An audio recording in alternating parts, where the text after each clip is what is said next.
Court of Thorns and Roses by Sarah J. Maas as a 10-minute book. In a world sharply divided, where mortals lived in constant fear of the enchanting yet perilous Fey realm of Prythian, Feyre, a resilient 19-year-old hunter, bore the heavy responsibility of providing for her impoverished family during a relentless winter. With unwavering determination, she ventured deeper into the dense, snow-laden forest than she typically dared, driven by the gnawing pangs of hunger that threatened her family's survival. It was during one of these desperate hunts that she confronted and killed a monstrous wolf, a formidable beast whose unnatural stealth hinted at its Prythian origins. This act, however, was no ordinary hunt, for the wolf was, in truth, a fairy in disguise, and its death demanded retribution according to the ancient laws that governed both realms. Soon after the fateful hunt, a fearsome beast arrived at Feyre's dilapidated cottage, its presence radiating an otherworldly power that sent shivers down her spine. With a voice that echoed with ancient authority, it demanded a life for a life, invoking the age-old laws of Prythian. Torn between her love for her family and the terrifying unknown that lay beyond the magical border, Feyre made a heart-wrenching choice: to sacrifice her own freedom and journey to Prythian, crossing the perilous divide into a world she only knew from fearful stories whispered in hushed tones. Her family was mired in poverty, haunted by the loss of their mother, who extracted a promise to care for one another before dying. Her father, once a wealthy merchant, had lost his fortune through a series of ill-fated ventures, leaving him a broken and ineffectual figure. Her sisters, Nesta and Elaine, though beloved, possessed a vanity and impracticality that offered little assistance in their daily struggles.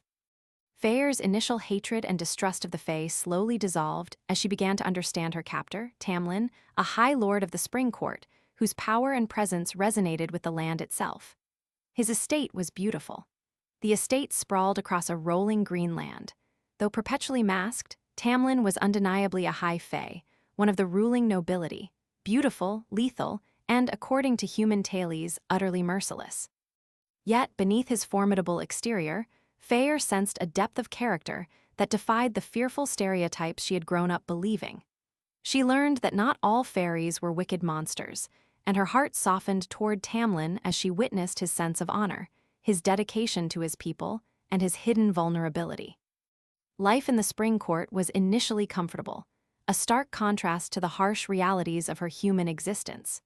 As time passed, however, Feyre became increasingly aware of the intricate web of politics, magic, and ancient curses that permeated Prythian.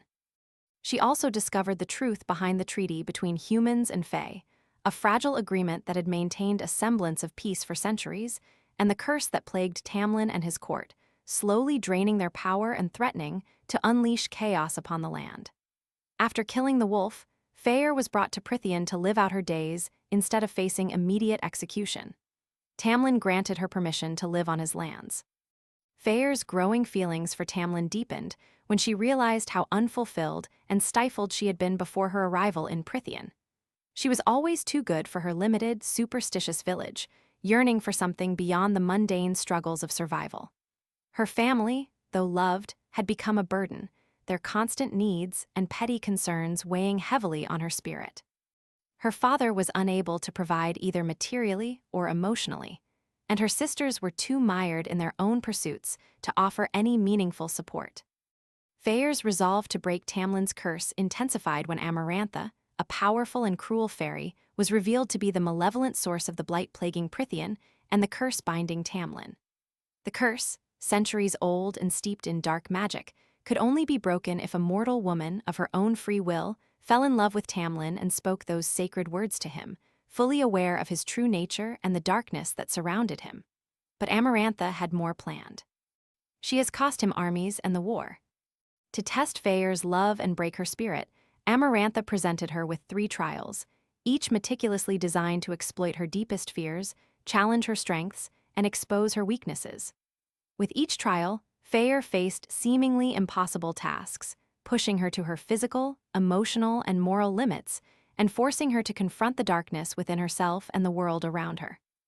In the first trial, Feyre had to escape a monstrous, shape-shifting worm, navigating a labyrinth of bones and shadows while battling her own terror and self-doubt. In the second trial, Feyre was forced to confront her past sins and future fears as she stared into a magical mirror, the creatures under the mountain, where she faced her deepest regrets. In the third and most devastating trial, Feyre was forced to choose between the lives of innocents, forced to kill or be killed, her very soul hanging in the balance as she grappled with the weight of her choices. During her trials, Feyre formed an unlikely and uneasy bond with Rhysand, the enigmatic High Lord of the Night Court, whose dark beauty and sardonic wit concealed a complex agenda. He aided her, offering cryptic advice, testing her resolve, and subtly guiding her steps, but his true motives remained shrouded in mystery, leaving Feyre questioning whether he was a savior or a manipulator. Despite his often cruel and unsettling methods, Rhysand helped Feyre navigate the treacherous trials, knowing that Prythian was doomed if Amarantha remained in power. His territory is enslaved to a tyrant queen who can end their lives with a single word. Feyre completed the 3 trials, battered and bruised but unbroken in spirit, only to be faced with Amarantha's final, cruel demand: solve an ancient riddle or watch Tamlin suffer a torturous death. As Feyre struggled with the riddle, her mind racing against the clock, Amarantha relentlessly tortured Tamlin, pushing Feyre to the brink of despair and forcing her to confront the depths of Amarantha's cruelty. In a moment of profound clarity, amidst the chaos and suffering, Feyre realized the answer to the riddle: love. Declaring her love for Tamlin, her voice ringing with unwavering conviction, Feyre shattered the ancient curse, unleashing Tamlin's suppressed power and setting in motion Amarantha's ultimate defeat. Despite her hard-won victory, Feyre succumbed to her injuries, her mortal body broken and battered from the relentless trials. However, the grateful High Lords of Prythian, witnessing her selfless sacrifice and recognizing her inherent worth, resurrected her as High Fae, granting her immortality, immeasurable power, and a permanent place among their immortal ranks. Returning to the Spring Court, Feyre struggled to reconcile her deeply ingrained human heart with her newly acquired immortal body, the transition proving to be far more challenging than she had ever imagined. The haunting memories of her trials under the mountain, the lives she had been forced to take, and the constant awareness of her own immortality created a growing rift between her and Tamlin, whose own trauma manifested in possessiveness and a desire to shield her from the darkness. Despite their enduring love, Feyre felt increasingly lost, unsure of her place in the Fae world and yearning for something she couldn't quite define. The earth-shattering events under the mountain irrevocably changed both Feyre and Tamlin, leaving scars that ran far deeper than any physical wound.